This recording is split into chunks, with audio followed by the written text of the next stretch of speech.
At 11 p.m, I ordered a spicy hot pot. Just as I was about to lose patience from waiting too long, I got a call from the restaurant owner. The delivery guy got into an accident on the way. Can we cancel your order?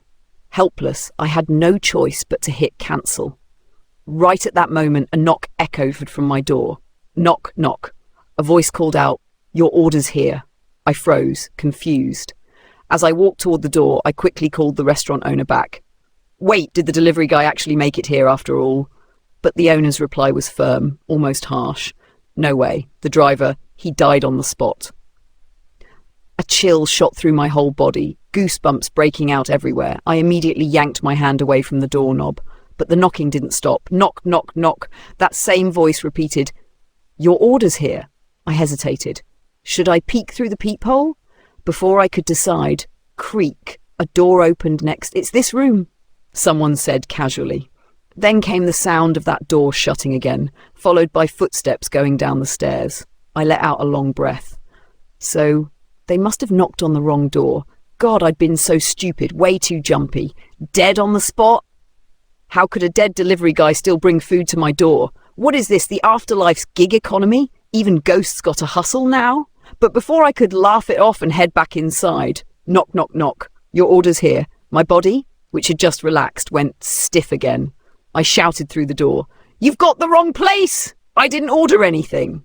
There was silence for a few seconds. Just when I thought the delivery guy had left, that flat, soulless voice rang out again. "Your order's here?" My heart started pounding out of control. Step by shaky step, I crept toward the door. Mustering all my courage, I bent down to look through the peephole. A man stood there wearing a red t-shirt. Big block letters printed across it, "Tangy Spicy Hot Pot." Both arms were covered by long black sleeves. A cap pulled low over his face. I couldn't see his eyes, just the bottom half of his face. His skin was an unnatural shade of black. Right then, his mouth opened, repeating that same line, "Your order's here." Then, he slowly curled his lips into a smile that made my blood run cold. After that, he began lifting his head up. I instantly jerked my eyes away from the peephole. For some reason, I was certain that if I kept looking, he would see me back. I screamed through the door, "You've got the wrong place. Leave right now, or I'm calling the cops." After shouting, silence stretched on. For a long, long moment, there wasn't a single sound outside. Finally, I dared to take another look through the peephole. This time it was pitch black, nothing there. I figured maybe the hallway light had gone out. Unexpectedly at that moment, light suddenly streamed in. Through the peephole, a blood-red eye appeared, and that's when I froze, realizing that just now the peephole had been completely blocked by that very eye. Cold sweat poured down my whole body. Even my hands were shaking uncontrollably. I fumbled for my phone, scrolled through my contacts, and finally dialed 110. "Hello? Police? Please come quickly. There's some psycho standing outside my door." After the call, I slid down to sit against the wall, not daring to move. My eyes glued to the door. The tiny rented room was so quiet I could hear nothing but my own heartbeat. Thump, thump, thump. A while later, knocking echoed again. "Hello, miss. I'm with building management. The police sent me to check in." At those words, every drop of blood in my body turned to ice, because in this apartment building there is no management office. "Knock, knock, knock! Open the door!" The knocking didn't stop. I looked up at the wall clock, its hour hand pointed straight at midnight. Knock, knock, knock. Knock, knock, knock, knock. Someone pounding on the door like that in the dead of night should have caught the neighbours' attention, but no one came out. A deep sense of despair washed over me. At the same time, anger started bubbling up. Knock, knock, knock, knock. I suddenly snapped. Without thinking, I yanked the door open. "Stop knocking! I don't care whether you're a person or a ghost. Get the hell out of here!" But there was no one outside. I stood frozen, staring down the empty hallway in disbelief. Seconds ticked by and everything stayed eerily silent. I tried to convince myself that it was just some prankster messing with me. Then I slammed the door shut. Right at that moment, a soft voice came from behind me. "I'm inside now." I spun around. Before I could even scream, a dark shadow with blurred features, its face unrecognizable, lunged at me and pinned me to the floor, its hands clamped tightly around my neck. I looked straight into a pair of eyes glowing bright red like blood, and a face charred black as coal. At that exact moment, it suddenly dawned on me. What I had seen wasn't black sleeves at all, but two arms that had been completely burned. And then I lost all consciousness. The next morning, blinding sunlight woke me up. As I came to, I realized I was still lying neatly on my bed. Thinking back on what had happened last night, I couldn't tell if it had been a dream or reality. I told myself it was probably because I'd just lost my job. My days and nights were all messed up, and my mind was overly stressed, that I had such a nightmare. I lay there for a while longer, then groggily got up. Mechanically, I brushed my teeth and washed my face. Suddenly, I noticed a hand-shaped mark on my neck appearing out of nowhere. My whole body went stiff. I leaned close to the mirror to get a better look. It was clearly a bruise caused by fingers pressing down. There were two distinct marks on the front, each side with two smaller marks. My mind immediately jumped to the charred figure I had seen last night. Instinctively, I realized those tiny marks must have been the fingers fused together after burning. Cold sweat ran down my back. So, last night's events weren't a dream. They were real. My mind went into chaos. All I could feel was overwhelming regret. Why on earth had I placed that delivery order last night? I forced myself to calm down. Pulling out my phone, I typed in 4 words, ways to ward off spirits, and hit search. Instantly, countless methods popped up, scattering white rice in front of the door, wearing a red string soaked in rooster blood. One post caught my attention. The writer said they had also encountered a ghost. They tried scattering rice, hanging mirrors, and all sorts of things, but nothing worked. In the end, only when they went to the Luoshan Taoist temple and bought a Zhongqi statue to hang outside their door did peace finally return.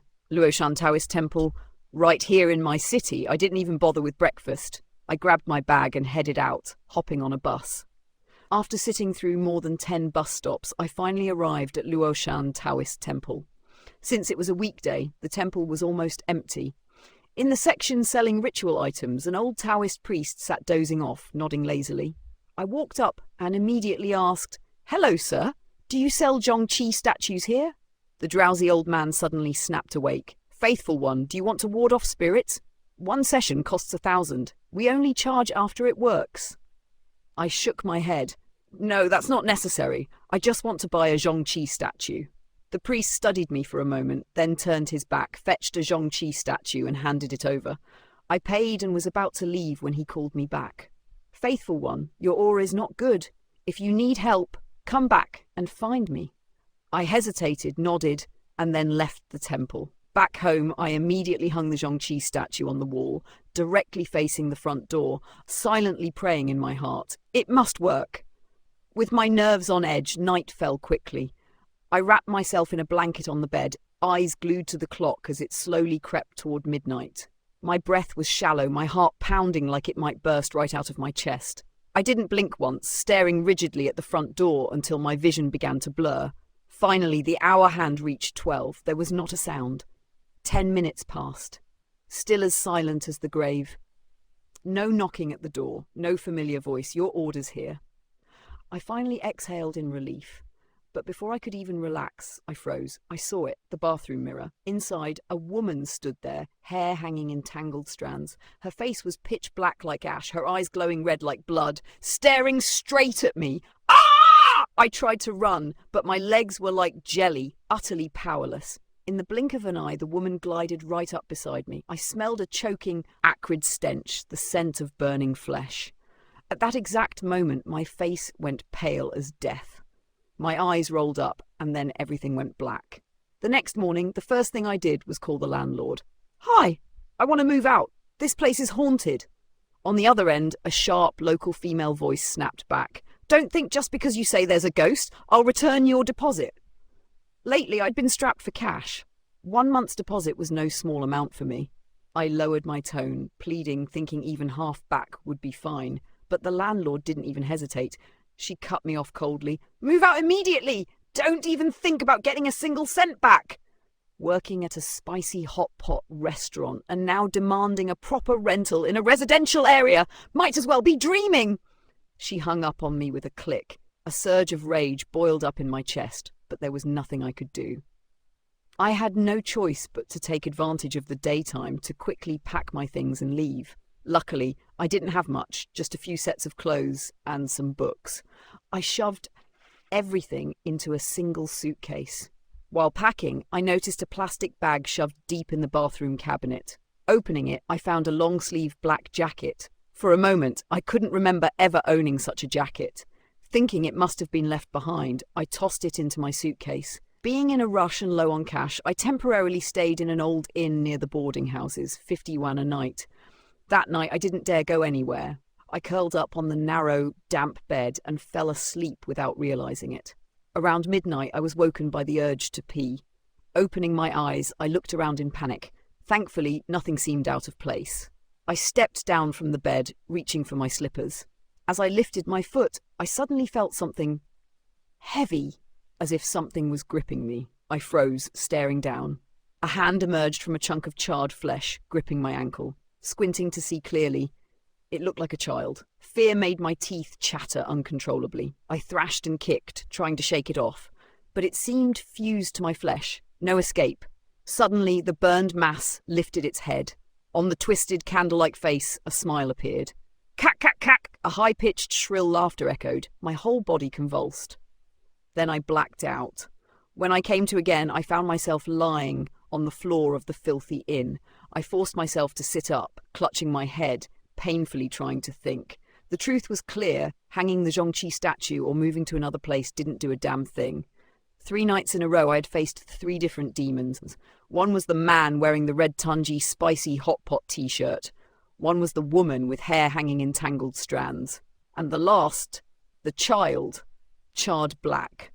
They looked like a family. But the problem was, why was this family following me? My head throbbed like it was being hammered, and I couldn't think beyond the pain.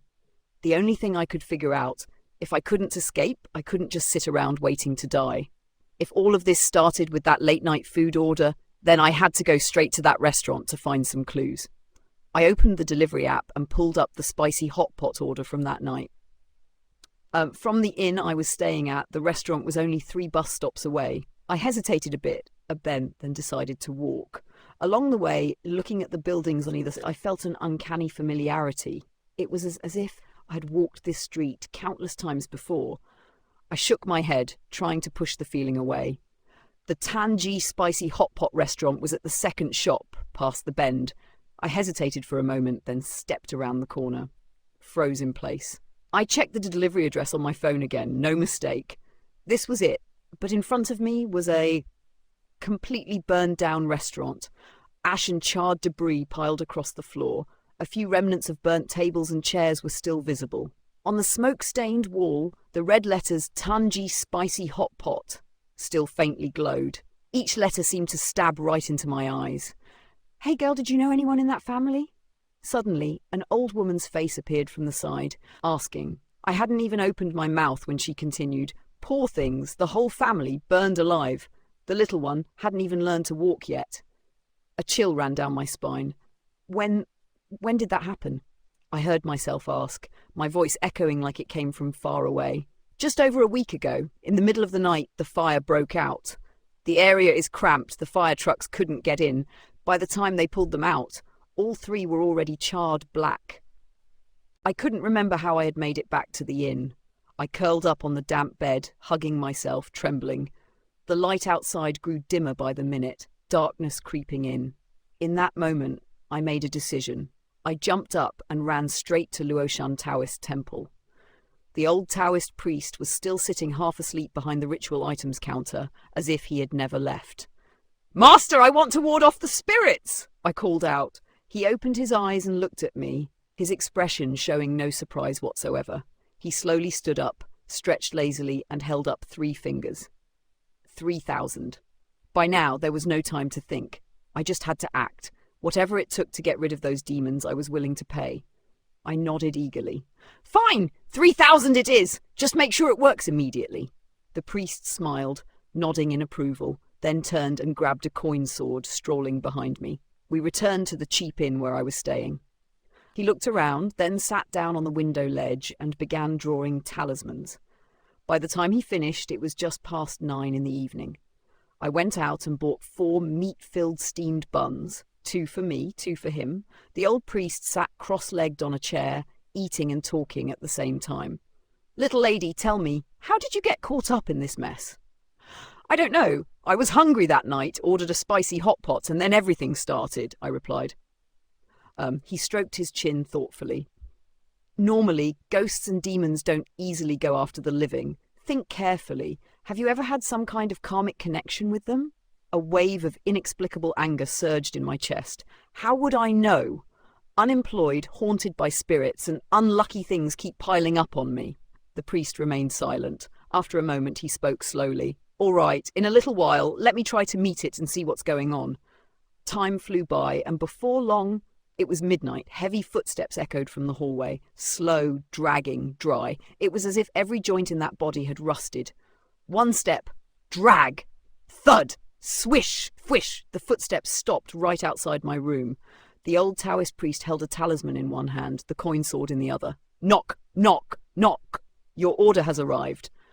That hollow mechanical voice rang out again. The priest gestured for me to open the door. I swallowed hard. Each step toward the door weighed down like lead. My heart pounded as if it would burst out of my chest. Thump, thump, thump. I placed my hand on the doorknob, took a deep breath, ready to turn it, when suddenly I felt something clutch at my leg. I froze, slowly lowering my gaze. It was that charred, blackened thing again. The child. It clung to my calf, lifting its molten candle-like face to look at me. Its tiny hands gripped my legs, trying to pull itself up. "Ah!" I screamed, kicking wildly, trying to shake it off. The old Taoist priest stepped forward, pressing a talisman firmly onto the child's head. It collapsed instantly, silent as death. He muttered to himself, "Huh? There's another one in the room? Then—" Bang! My door was blasted open by a tremendous force. A figure, blackened like coal, stood looming in the doorway, dragging its heavy steps into the room. The priest moved to place a talisman, but suddenly on the wall a woman's face appeared. Long hair tumbled down, eyes glowing red like blood. The situation was so sudden that the priest grabbed me by the collar, yanking me back 3 steps. In front of me now stood 3 demons, lined up in a row. One was a man, blackened like coal. One was a woman, her hair hanging in tangled strands. And the last, the child, nothing more than a charred, gooey lump of flesh. Just by looking at them, you could tell all 3 had died in fire. Their joints were stiff, faces twisted into a mess of melted features. The child demon was especially grotesque. Its tiny body made it look like a burnt meat patty. The old Taoist priest sensed something was seriously wrong. "Why are there 3 demons?" He swung his coin sword to block their attacks while turning to me. "I don't know. I really don't know." I shook my head frantically. "Drive them away, please! I'll pay whatever it takes!" I had dragged the priest into this mess with no way out, leaving him no choice but to grit his teeth and fight on. Suddenly, all 3 demons leapt up, nearly a meter high, lunging straight at us. The priest grabbed a handful of talismans and tossed them haphazardly, chanting as he went. To our surprise, it worked. All 3 demons were forced to the ground, but they still writhed, crawling forward. From their mouths, blackened like coal, came broken, hateful sounds. "Kill! Kill you!" I backed up in terror, my back pressed tightly against the wall. "Please, master, destroy them now!" The priest clearly hadn't expected to face three spirits with such heavy grudge energy all at once. He had no time to prepare. Sweat poured down his forehead. He gritted his teeth, bit his finger until it bled, and smeared the blood onto his coin sword, chanting simultaneously. The coin sword suddenly blazed with brilliant light. The 3 demons let out a horrifying scream, writhing and rolling across the floor. Finally, one by one, they vanished into nothingness. The old Taoist priest collapsed onto the floor, panting as if he had just dragged himself out of the gates of the underworld. I, too, gasped for breath, slowly regaining my composure. A sudden wave of relief washed over me. I couldn't help but exclaim with joy, "Are they really destroyed?" But before a smile could even form on my face, the priest's next words sent a chill down my spine. He let out a small huff, half smiling, half serious. "These 3 are all bloodthirsty, vengeful spirits, carrying extremely heavy grudge energy. You think they'd be easy to deal with?" His gaze lingered on my face for a few seconds. I felt my whole body go hollow, a coldness seeping to the bone. "So, is there any other way?" I'll pay whatever it takes, I swear! He looked at me for a while longer, then finally nodded slightly. If I'm not mistaken, today marks the 5th day since you were haunted by the spirits. If by the 7th day the root cause hasn't been removed, then be ready to die. Hearing this, my legs went limp like cooked noodles. No, I don't want to die! Master, please save me! The Taoist priest slowly rolled his eyes, his gaze piercing straight through me. Think carefully. Between you and those 3 spirits, is there any connection? Only by understanding the root cause can I act properly. I froze. Just as I tried to dig through my memories, a sharp pain suddenly shot through my head. I don't know. He gave me one last glance, then stood up. 2 days left. If you remember anything, come back to me. With that, he packed up his things and left without a moment's hesitation. Half awake and trembling with the fear of death, I stumbled into a small internet cafe along the street, hoping to find some clue. I typed into the search bar, Tangy Spicy Hot Pot, then hit enter. The first results were local news headlines. A family of 3 dies in a fire at Tangy Spicy Hot Pot restaurant. Accident or murder, 3 lives lost in a sea of flames. I clicked to read more. The article summarized the incident. Last week, at a hot pot restaurant called Tangy Spicy in the city, a fire broke out in the middle of the night. All 3 family members, including a child not yet 1 year old, died on the spot. According to the police report, the cause was a hot pot left boiling dry, which produced CO gas that poisoned all 3, leading to the fire. The scene was left as nothing more than a pile of burnt wreckage. In the comments, some netizens even posted photos of the charred bodies, a man, a woman, and an infant, each burnt beyond recognition. A spark of realization shot through my mind. But before I could think it through, a sharp pain exploded in my head. I clutched my forehead, trying to stifle it, and scrolled down to check related articles. Suddenly, a photo of the scene taken by a passerby caught my eye. My hand shook as I zoomed in. In the crowd surrounding the scene, I spotted a woman standing in a shadowed corner. Her hat was pulled down, face obscured. But on her was that long-sleeved black coat. Boom! A deafening explosion rang in my head. I jumped up, staggering out of the internet shop, and ran full tilt back to the inn, gasping for breath, my heart pounding like it would burst out of my chest. Once inside, I fell to my knees and frantically rummaged through my suitcase. Finally, I dug out that plastic bag. My hands shook uncontrollably, struggling several times before I managed to open it. Inside was the black coat, the same one from the photo. Dizziness overtook me. I collapsed to the floor, gagging in pain and despair. Something in my mind was starting to become painfully clear. Zhongqing, congratulations on graduating from university. In June, I wore my black graduation gown, holding my diploma in hand. Standing in front of the school gate, I beamed with a bright, proud smile. Mom, you worked so hard raising me. Now that I've graduated, I'll take care of you. You just sit back and enjoy life from now on. Mom stood in front of me, smiling with pride. I pulled my suitcase and boarded the train southward alone. My heart overflowed with hope. The future seemed dazzlingly bright right before my eyes. But I hadn't expected it. Rent in a big city was shockingly expensive. 1 month's deposit, 3 months' rent in advance, and just moving in drained my wallet completely. But I shrugged it off, telling myself I went to a prestigious school and graduated with top honours. I'd soon land a good job and start the life I'd dreamed of.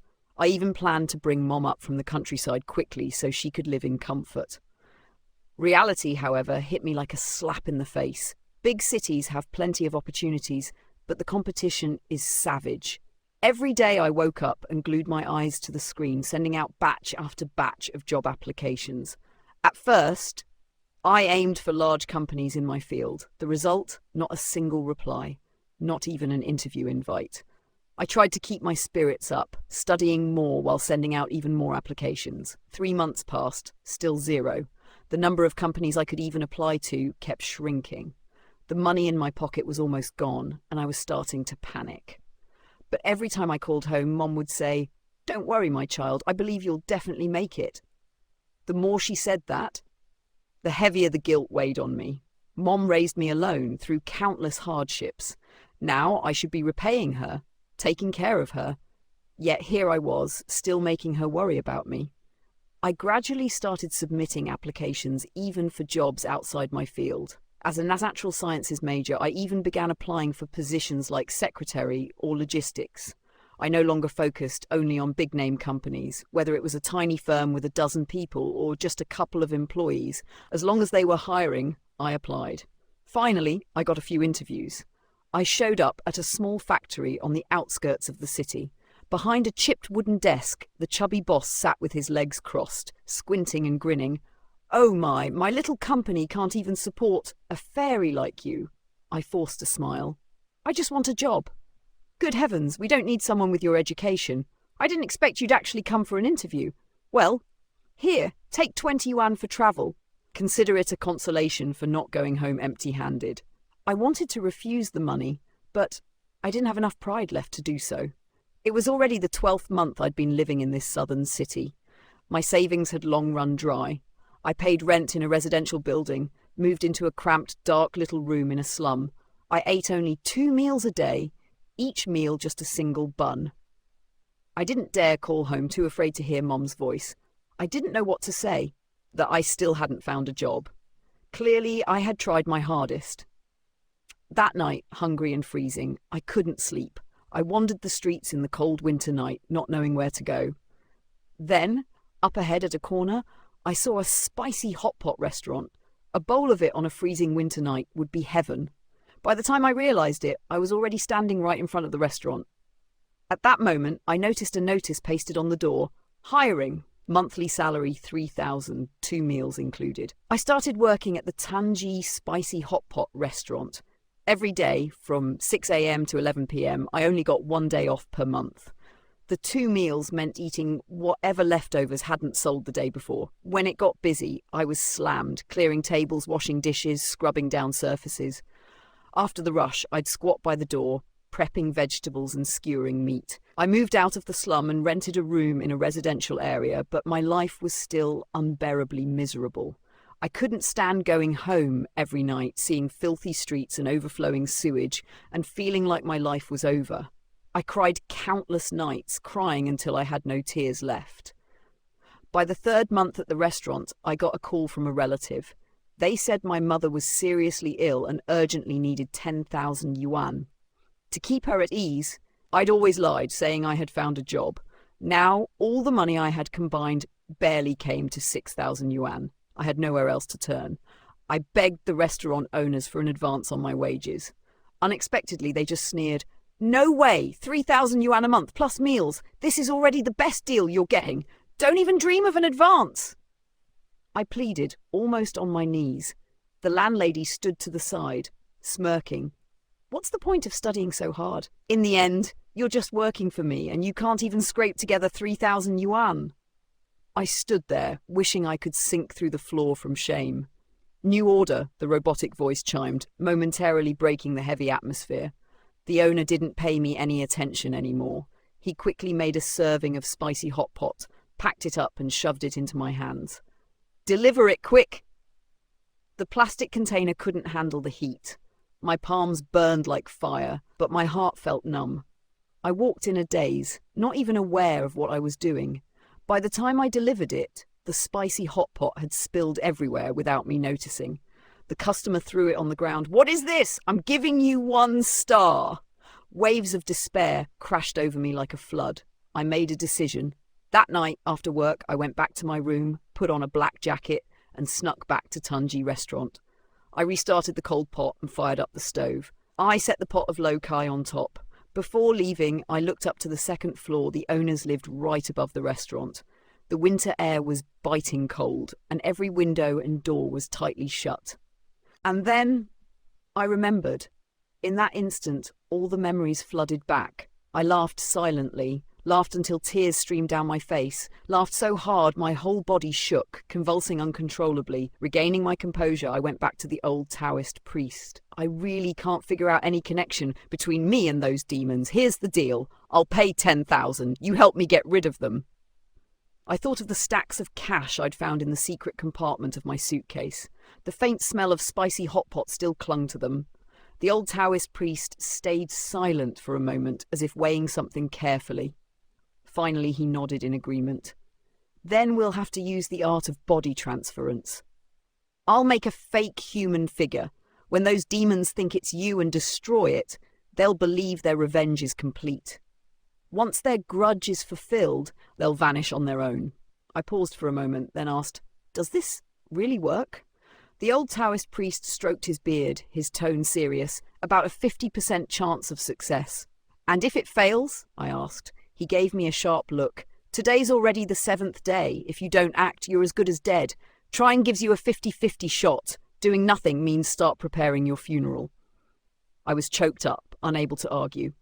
"There's one thing." He suddenly changed his tone. "If you can put something related to the demons on the effigy, the success rate will increase significantly." "Something like what?" I pressed. He didn't answer immediately. After I kept asking, he sighed and said slowly, "No need to say. You don't have it anyway. I mean, the culprit's belongings." My face went pale. All I could do was force a weak smile. "Right, I don't have any." The old Taoist priest chuckled heartily, pretending he hadn't said anything. "All right, then. Wait while I prepare a little, and then we go." The old Taoist priest rummaged around the room for a while and pulled out a wooden doll, showing it to me. "This doll is hollow inside." As he spoke, he opened the back of the doll for me to see. For some reason, a strange feeling welled up in my chest, as if he was deliberately letting me hear these words. I tried to suppress the uneasy sensation and urged him to set off quickly. The old Taoist priest gathered a few talismans and magical tools, and finally we were on our way. I intended to take a taxi straight back to my boarding room, but midway he suddenly told the driver a different address and had the car turn. I looked at him skeptically. He waved his hand, signalling me to stay calm. "It's already the 7th day. We have to go to the place with the heaviest grudge for this to work." I tried to act composed, but my hands and feet were freezing. When I saw that scorched signboard again, my heart went icy. Every suspicion I had was confirmed. "How did you know this place?" I demanded. "You're paying 10,000, of course I had to investigate carefully," he replied calmly. "A family of 3 burned alive. Wasn't this spicy hotpot restaurant that caught fire recently?" I scrutinized him closely, but for the moment I couldn't find any slip in his words. Since it was still early, I decided I wanted to swing by my boarding room first. The old Taoist priest nodded in agreement, then began stepping in a careful bagua pattern across the pile of debris. Back at the rented room, I grabbed the black jacket. My hands were trembling as I snipped 2 small pieces of fabric with scissors and stuffed them into my pockets. Then I walked to the spicy hot pot shop. Along the way, my mind suddenly cleared. I came up with a plan. When I arrived, the old Taoist priest was leaning against the wall, half asleep. I tiptoed closer and softly called, "Master." He stayed sound asleep, showing no reaction. I pulled one piece of fabric from my pocket and secretly slipped it into the pocket of his robe. Then I retrieved the wooden doll. Following the old Taoist priest method, I opened the back of the doll and tucked the remaining piece of fabric inside. After finishing everything, I glanced back at him one more time. Luckily, he was still fast asleep, completely unaware of what I had done. I exhaled in relief. No one could take my life, not even the ghosts. The old Taoist priest slept straight through until nearly midnight. When heavy, dragging footsteps echoed from the 2nd floor, he finally stretched and stood up. He gave me a faint smile. "They're here!" I leaned against the wall, keeping my distance. Thud! Thud! 2 pitch-black feet appeared on the staircase, followed by shins like charred logs. I held my breath, staring at the stairs. The burnt figure slowly revealed its lower body. At that moment, a chunk of blackened flesh crawled down from the ceiling, followed by a scorched head with blurred features sliding down as well. Perhaps my nerves had been pushed to the breaking point, but this time I didn't feel fear like before.